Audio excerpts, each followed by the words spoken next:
صاحب آئے, کہنے لگے کہ مجھے کسی سے 5 لاکھ روپے چاہیے کاروبار میں لگانے کے لیے.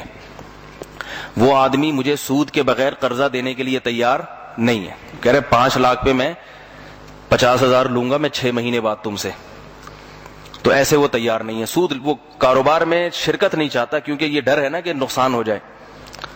تو دونوں پارٹیاں آئیں, میں نے ان کو مسئلہ بتایا, میں نے کہا تو خالص سود ہے. صحیح طریقہ میں نے بتایا. میں نے کہا آپ فری میں قرضہ نہیں دینا چاہتے اس کو, اور یہ آپ کو 50,000 دے گا تو سود کا گنا ملے گا, تو اس کا ایک ہیلا ہے, تدبیر ہے, وہ اختیار کر لیں. وہ ہیلا یہ ہے کہ 50,000 کا سونا خرید کے اس کو پکڑا, 5 لاکھ کا سونا خرید کے اس کو پکڑا دیں, اور یہ اس 5 لاکھ کو سونے کو فوراً کیش کرا لے. اور یہ جو 5 لاکھ کا سونا اس کو خرید کے آپ دیں گے, یہ کہیں کہ میں تمہیں 5 لاکھ کا سونا ہے لیکن 5,50,000 میں بیچ رہا ہوں میں تمہیں. یہ سمجھ میں آ رہی ہے بات؟ یہ 5 لاکھ کا سونا میں تمہیں کتنے میں بیچ رہا ہوں؟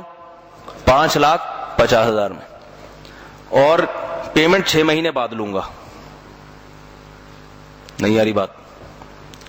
سونا اس لیے کہ فوراً کیش ہو جاتا ہے.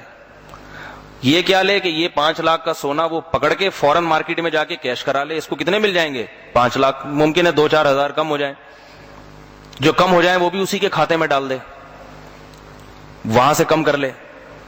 تو یہ بالکل جائز صورت ہے. تو کہنے لگے یہ کان ادھر سے پکڑو ادھر سے پکڑو, بات تو یہ کی ہے.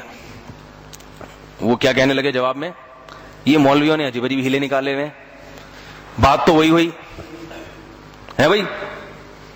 سمجھ میں نہیں آ رہا تو بتا دیں بھائی, چلا جاتا ہوں گھر. ٹھیک ہے, کچھ بولے منہ گردن تو ہلائیں.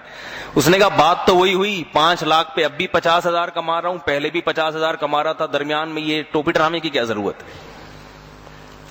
تو ایک دم غیرت آتی ہے انسان کو, بولتا ہے چھوڑ دو, یہ اسلام میں ٹوپی ڈرامے نہیں ہے, یہ بھی حرام, یہ صورت بھی کیا ہے؟ حرام.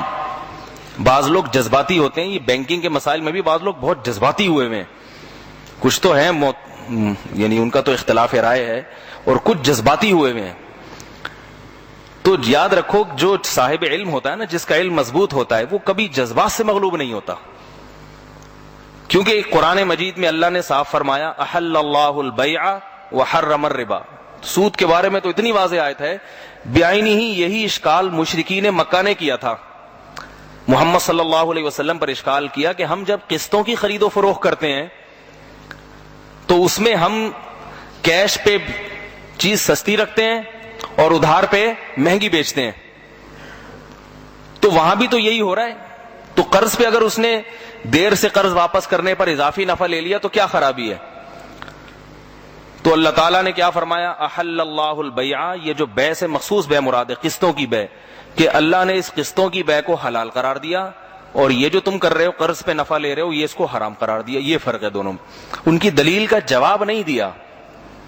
یہ فرق تو وہ بھی جانتے تھے کہ یہ بے ہے وہ قرض ہے, لیکن وہ کہتے تھے کہ انما البیع مثل الربا, بے جو ہم کرتے ہیں قسطوں کی وہ بھی تو ربا سود ہی کی طرح ہے, نتیجہ تو وہی نکل رہا ہے, اس میں وہی نتیجہ نکل رہا ہے. تو یہ تو اس جیسا ہو گیا. اللہ نے فرمایا اس جیسا نہیں ہے, فرق ہے. یہ حلال اور وہ حرام, یہ بہت بڑا فرق ہے. یہ اللہ کو اختیارات ہیں, وہ جس چیز کو چاہے اپنی مصلحت اور حکمت سے حرام قرار دے دے, اور اسی جیسی بالکل دوسری چیز کو اللہ حلال قرار دے دے.